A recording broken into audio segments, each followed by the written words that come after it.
There's been a few people who have helped shape my business into a successful production company, and Chris Do is one of those people. And I wanted to share with you the key learnings that I've taken from him over the years that have really helped make huge direction changes in our business and help it become successful. Now, the first is actually something I wish I knew at the very start, but I only learned this from his Instagram feed recently, and when he posted it, it made so much sense. And this is something that I now teach Academy members or people who are just starting out in business to really get an understanding of how much should you charge. So first of all, work out how much money do you need to earn 1 year from now. That's going to be called your annual revenue goal. Next, you need to work out how many hours per year can you actually bill. If it's only you and your business, then you need to work out how many days you're roughly working a year and how long are you working for each one of those days, and that's the maximum amount of hours that you can bill. So for example, you say you work for 10 months, you work 4 weeks per month, and then you work 40 hours per week. That then gives you 1,600 hours per year of your working time. And the reason he says to work it out in 10 months and not 12 is because it takes into account things like sickness, going on holiday, and just general disruptions in the business. So you've got your annual revenue goal, divide that by the amount of billable hours that you can actually bill. That then gives you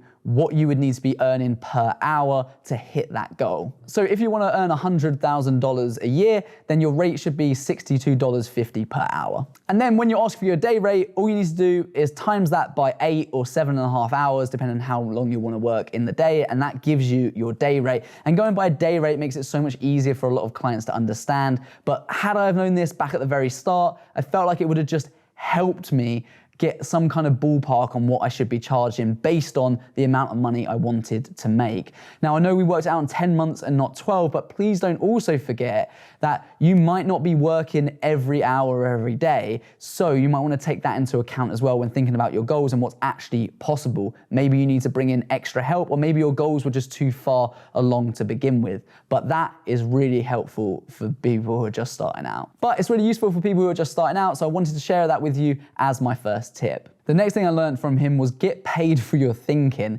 because if you're getting paid for your time or physicalities in the business, then you're not going to be able to earn as much as if you got paid for your thinking. This is why people who do like brand strategy or creative strategy and those kind of things can charge literally $10, $20, $30, $40, $50,000 for their services, because they come up with the idea, and it's the idea that holds often the most amount of value. The execution is the doing, but if you can get paid for thinking, then there's really an unlimited amount of money you can charge for that, and it all comes down to perceived value. When he said that, and I won't dive this into loads of information, when he first said that, I just thought that makes so much more sense. And that's why as a business, we started to introduce creative strategy and creative thinking and brainstorming and coming up with ideas, etc., because we could charge that and basically get paid more than we would be on our day rate. Now, this is where I actually disagreed with him for ages on this point. So he says, bring up budget first. Ask the question straight away, bring up budget. Because if they're lowballing you or etc., then you're not going, you want to walk away at that point. You don't want to waste each other's time. And I often, for years and years and years, felt that no, you bring up budget at the very end, and you actually don't be the first to talk about money. You let the client be the first to bring up money, and then you can go through it from there. Because if you're bringing up money first and how much something costs, you're kind of on the back foot with it. Whereas if you let them bring it up, it's easier. Now, I see there's pros and cons to both. However, as I've become busier in our production company and we're working with higher budget clients and we're charging much higher rates than I were when I was starting out, I've actually come around to that way of thinking more. And I kind of think there's not a real right or wrong, but I'm actually seeing huge value in that and just having conversations with people and saying, what's your budget? What are we going to work together with? Oh, my budget is only, $100, okay, we're not gonna be the right fit for you. Let's just part ways now. Oh, my budget's only this, okay, etc. And you can get that conversation out there pretty easily, and then that really dictates what you're able to do for the money as well. So you can be talking about all these elaborate ideas, but if they haven't got the budget because you didn't ask the question at the very start, then you could potentially just be wasting each other's time. So we've started to implement this more as we've gone on. I think there's advantages to both. Different salespeople say different things as well, but that's the way that I'm leaning more towards at the moment. And that leads me on to like the biggest mistake that I feel like so many people make. Don't focus on what we think is valuable. Focus on what is valuable to them, what they think valuable is. Because if you can find out what value is to them, then you can pitch your ideas in a much better way that's actually going to provide that solution, and therefore they're gonna see your services as much more valuable as well. And that helps you step away from selling a video. Anyone can sell a video. What's the difference between my video and a beginner's video? Well, we might know that as a creative, we might have those expectations, but to a client, it's an apple and an apple. If you find out that they actually want an orange, or they actually want a XYZ type of video, then you're gonna do a much better job again in that sales setting of winning that client. And I think that's a really valuable point, because we're very quick to talk and we're often just waiting for our opportunity to speak, rather than actually listening. So becoming a good listener is a really good thing. This will resonate a lot with you guys, I'm sure, and that is this thing of discounting your work. Now, I feel two ways about this. However, this is so true. People who say, can you do this for this price, and on the next project, I'll pay you more, generally never ever happens. In my experience, it happens once maybe. Because, and he said something like this in one of his videos once, it was like why would you pay more for something that you've already got for less? When he said that, I was like, oh yeah, that makes total sense, right? Like, if you're willing to do a video for $100 and the client's telling you they're gonna pay you $400 next time, but they've just got, why? They're not going to. They've just got the video they want for $100, so they're only gonna wanna pay you $100 next time. So that's why it never works. People just generally use you. Now, I would say with making discounts, we make discounts for clients. We do, and it all depends on the overall fit. And when we discount stuff, we generally will take line items out so they get a slightly lesser product or slightly lesser service, whatever it may be. So I think there is still a fine line with discounting as such, but if you've got someone that's super lowballing you and you're not gonna be happy about it, then don't go down that line on the premise that there's gonna be more work later on, because there might not be. Things change within businesses, and I've seen that happen 100 times before as well. And what I would say is whatever price you agree, you need to be happy with, and you still need to deliver your value. I know people that are like, oh yeah, I'm only getting paid this much. And it's like, you agreed to the price, didn't you? So why are you moaning? Don't agree to the price if you don't wanna do the work. Agree to the price and be happy about it if you want to do the work, but don't rely on that guarantee of more work to come. So I'm going to quick fire the next two. Reverse pricing guide. When giving people a ballpark figure from $1,000 to $2,000, start with the higher one first. It will be somewhere from $2,000 to $1,000. This is something that actually, when I think about putting it into practice, I probably don't do too much, but it makes so much sense. People remember literally the last thing you told them, so they'll be remembering the higher number.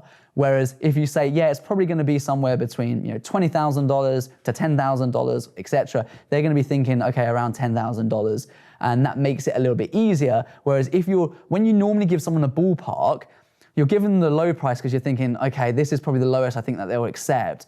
And then you say, well, this is the highest price, and you're kind of probably pushing that up, and they're just gonna remember that. So do the reverse pricing thing. I think it works generally pretty well, and it makes a total sense when it comes to psychology. And when you're being polite, you're being fake. Now, hands up, I don't actually do this one very well. I really struggle when it comes to confrontation, and it's not confrontation, I just struggle with it. I'm trying to work on that over the period of this year, but it makes sense, right? When you're being polite, you're generally being fake. If a client comes up with an idea and you're being polite, you're not really saying what you should do, which is, no, that idea won't work, or that's not a very good idea, or this won't work, or I'm not happy about this, or no, you can't have an extra video. Sometimes people do this really well. Maybe some of you out there think that that's just not a problem, and that's a great thing. I think, by the way, being I'm not saying by not being polite, you need to be aggressive. I just think there's a nice way of getting the point across in a professional manner. And that's something that I think Chris Do does amazingly. You watch that through his videos as well. He has a very calming temperament and is very meticulous and talks like very well, articulates very well. I don't think they're attributes that I particularly have, but that's what it makes sense, and that's what I would like to implement more in my business, and what I'm working on even more over this time is not being polite for the sake of being polite, being real with a customer and providing real value and being professional still. That doesn't necessarily mean being horrible, but yeah, I can often be fake just by smiling and being like, hey, yeah, that's good. And sometimes that leads me into a corner that I'm like, oh, damn, should have said something sooner. And the final thing that's probably really helped shape our business is don't act like you really need the work. The person in a negotiation that has the least to lose or needs it the least is the person that holds all the power. Think about this. You go into a meeting with a client, you're thinking, I really, really need this work, I really need this job. They have got all the negotiating power. They can negotiate whatever they want because you need the work, you need the money. Whereas if you go in there literally being like, look, I'm not saying say this, but I'm really busy. It has to be $5,000 or nothing else. Like, I can walk away from this. Like, that holds so much negotiating power. Okay, yeah, maybe we can do it for 4.5, but that's it. Like, I'm not going any lower because, quite simply put, we've got more demanding clients with higher budgets. That's so much more powerful than being like, yeah, we can do $4,000. Yeah, I'd love to do that. Let me shake your hand. Can I shake your hand? Can we do that now? That sounds great. They're gonna be like, oh, actually, well, obviously everyone's gonna try and extract the maximum value per dollar or pound as possible, right? So try not to seem like you need it. That can be very, very hard to do, but you hold all the negotiating power if you're a bit more blasé about it. Still be inspired to work with them. I'd love the opportunity to work with you, but I just know that it needs to be this price because I know the way that I work, the process that I have, the expertise I have, it can only be done in this way, and that's the right way, and that's going to get you the right results. And unfortunately, that comes at this price. If we can't agree on that, then that's fine. I've got other clients that are, see that value, and that's just a nice way to kind of think of it. Now, as great as all of these things might be, none of them would have had the impact in my business if it wasn't for the tips that I share with you in this video. This is how you start and scale a video production company in 2023. If I hadn't have applied these things, then none of these things would have worked nearly as well. So make sure you watch that video. I'll see you next time.